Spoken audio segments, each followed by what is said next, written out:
7,000, मैंने उसके ऊपर उंगली से जमजम लिखा, रुक जा रुक जा रुक जा। फिर अब 2500, 3,000, 2800।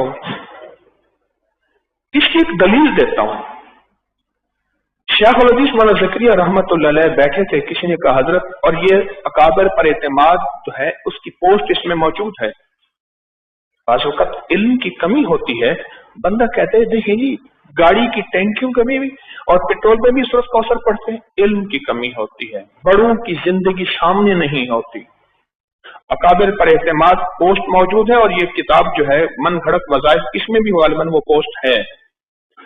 हजरत से अर्ज किया हजरत घंटा नहीं चल रहा, हर घंटे के बाद घंटा आवाज देता ना, पहले घंटा होता था, किसी बंगाली ने बांध दिया घंटा। हजरत ने फरमाया चारे कुल और अमाल बताए, फरमाया पढ़ के उस घंटे पे दम करो। दम किया तो घंटा चल पड़ा। अब इनके बारे में क्या कहेंगे कि ये भी इन मशीनों पे दम करते थे, बड़ों के दिल खुले हुए होते थे, उन्हें इल्म होता था। हमारा इल्म महदूद है, मानने का मिजाज भी नहीं है, फिर उस पर एतराज पैदा होता है कि ये क्या होता है, जबकि बड़ों की जिंदगी में ये चीजें मौजूद हैं। इस तरह के और वाकयात मौजूद हैं, बहुत वाकयात मौजूद हैं।